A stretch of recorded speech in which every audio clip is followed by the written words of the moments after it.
Hi guys, Keith Newport here, and boy do we have to talk about that Golden State Warriors versus the Houston Rockets Game 7. It was a movie.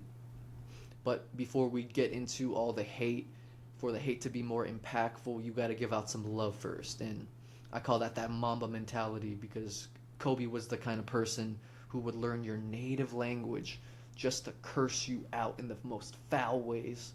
And I think that was truly an art form, and I'm going to do my best imitation of it. First things first, I want to give some flowers to obviously the Buddy Healed man himself, or per his last press conference, the new Robin. Yep, you heard me right. He said he demoted Jimmy Butler to the Butler and called him Alfred. And I just want to go on a little side tangent here. I love that Buddy Healed, Jimmy Butler dynamic, friendship, whatever you want to call it. It's something weird, but it is hilarious. And I love watching all their press conferences and the way they just go back and forth. Truly, truly something special. In that Healed case, I mean, when you drop a record amount of threes in an elimination game, 33 points, but most importantly, you're no longer the traffic cone. I mean, you can probably tell Butler what you want to do. At least for this game, talk your shit, buddy. Big respect. And on that respect train, I was really impressed. And I honestly can't quite fathom it. Can't quite. Buddy Healed is no longer a traffic cone. Who would have ever thought? And before you get your panties in a twist, I'm not trying to say he's going to lock up Anthony Edwards possession after possession, game after game. No, I just think he cares for the first time about defense. You'll see him run in transition. You'll see him cut. You'll see him make steals. It's just a beautiful thing, really. And I got to give flowers to him. On that same note, I want to keep going with Golden State for the time being, but I don't want to seem too biased. Trust me, I got plenty of love for this Rockets team because they played phenomenally.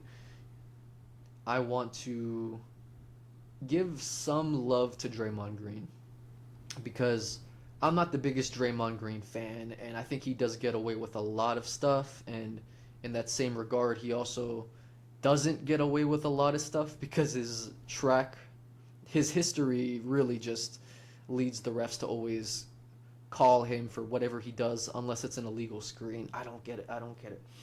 But regardless, we're here to talk about his defense on Şengün.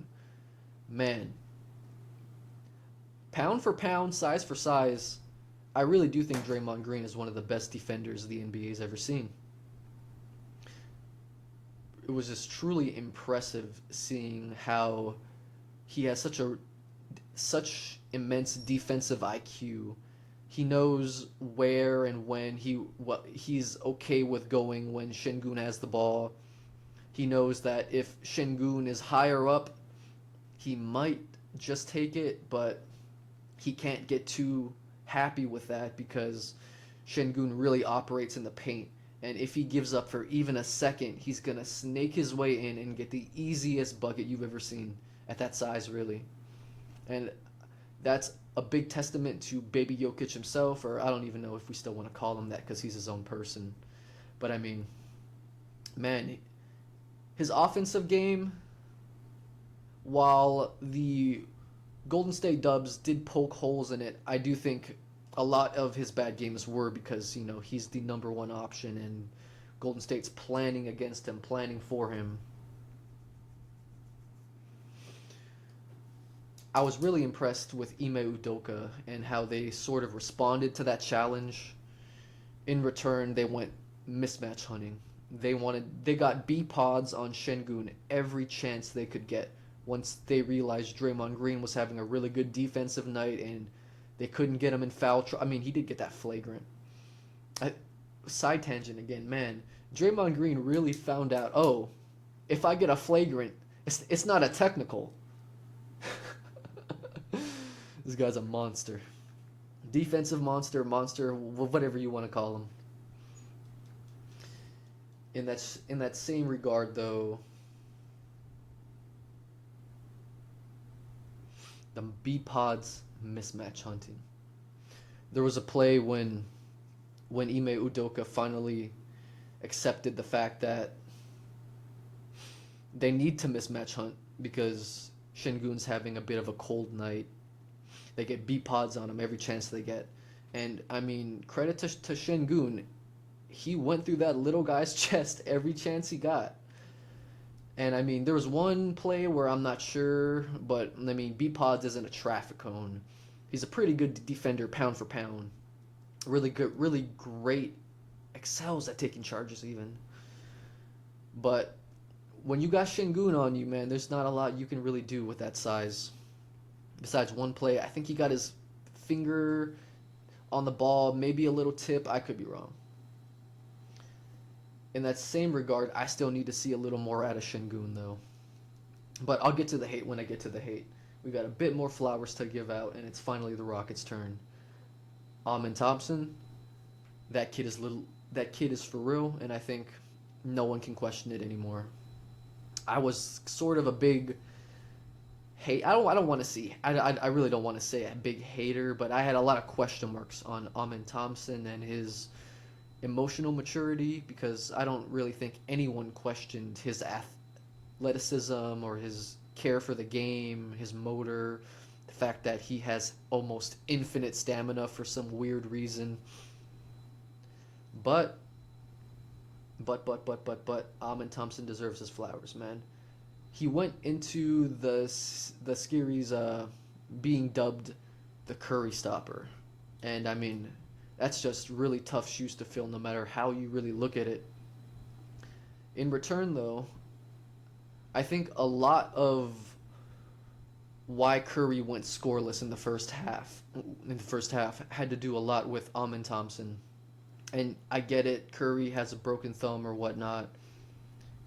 He still chose to go out and play, so I don't want to take away too much from Amen Thompson because he is a lockdown defender, a pest, and like I said earlier, he has that infinite stamina, that like young crackhead energy. He will run, run, run, run, and for this older Golden State team, he was a problem and a half. On that same note, I want to give some flowers to my boy Dick Van Meet, I'm sorry, Fred Van Fleet. I wrote that down wrong. Fred Van Fleet. And he's sort of a wishy-washy guy in the earlier games, but I think he really sort of blossomed in his later games. I mean, there obviously it was the 3 points going down and them really going down the later on the more important the games were. The brighter the lights were, the more he made threes. And I want to call that out. Big respect to that. And I know there was this one time, it was garbage time, but when Healed went and sank a three to get that record, I feel like Fred took it a bit personally. Sank it in from the half court line, no hesitation, barely even hit the net. Very impressive. And another thing, even if his offensive game and his defensive game isn't exactly where you wanted it to be, one thing you really do have to commend is his leadership. I mean, y'all saw it too. If you watch the game, he was cursing Shingun out, telling him, "Wake the fuck up. We're about to go home." And I mean, that was clearly because Shingun was having a bit of a sleepy night. But I mean, you love to see it. You love the vocality out of him, the leadership skills, very impressive. And I'd love to see if y'all Rockets fans are wanting to keep him. I know it's sort of just the Amen Thompson Shingun show now. I'd love to see where this team goes in the future. Now that we gave out the flowers, it's time for everyone's favorite session, the hate session. Let's start off with Brooks. That boy, and I get it. In my mind, Brooks and Westbrook are sort of cut from the same cloth, and before you call me crazy, hear me out. They are very emotional players, and not only have they accepted it, they enjoy it. They realize that they have really good nights when they get fired up, and they might have a really bad turnover, a really bad offensive, defensive play, but you got to live with it because the energy that they can bring can boost your team to a level it was unable to be seen before. And I think a large part of that is due to that Ime Udoka Brooks meshing sort of. I mean, they what Brooks has brought to this team this year has to be commended. But when them lights got bright, he stunk it up. He tried to flop, and I know you can consider Curry flopping or not, but Curry is like 6 foot. Brooks is damn near half a foot taller than him. To see someone that tall flopping over the ground like a fish is just shameful. Very, very shameful. Next amount of shame I want to get into is that Shengun shame because, like I said, he was a settler. You know, if he once he was really getting those B pod switches, he was really happy to shoot it anywhere he could, even though he could just drive it to the basket.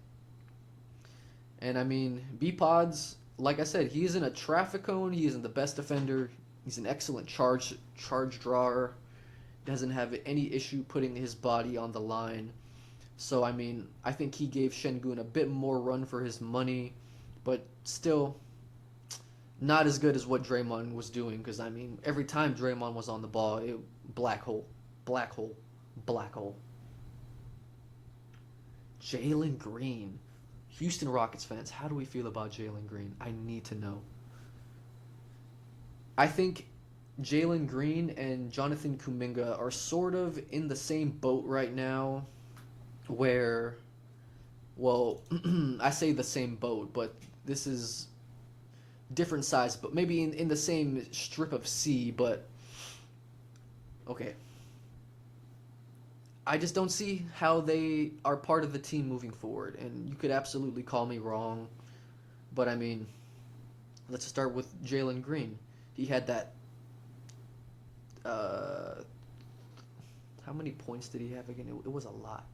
38-point game. The 38-point game. In game two, I think, and before and after a whole lot of 10-point games. And I think I wouldn't go as far as to say that he's just a bad player who can't play basketball. I know you Rockets fans have been dealing with this for years and years and are really dissatisfied with his lack of change and, oh, I'm a rookie, it's fine, it's fine. And I think y'all are in a bit of a better boat than Golden State with Kuminga because I mean y'all are really young still, so y'all have the leeway to keep him for another year to see what he can do. Maybe if you really think he can blossom and be better, I think that would be your game plan, or even if you want to trade him later. Keeping him for the time being is probably the game plan. I would have to imagine, but I could absolutely be wrong. Now for Golden State, I think they have to part ways with Kuminga. And before y'all think I'm crazy, I thought I was crazy too. I went into the game with the imagination that Steve Kerr was some arrogant bastard who just was upset that Kuminga didn't re-sign for like the 100 and I don't even know 120 mil something like that. And I thought he was punishing him truly. I thought he didn't want Kuminga to raise his stock, have another team start a bidding war for him. But I think I was just absolutely wrong with that because in the times where he did put Kuminga in, he stunk it up. But I mean, it's just hard to imagine Kuminga was going to have a good game after all them DNPs. But I mean, when you're given the chance in the bright lights, you have to make the best of that opportunity, or something like this is always going to happen. Same thing for Jalen Green, really, except he just played a lot more and still stunk it up. Okay.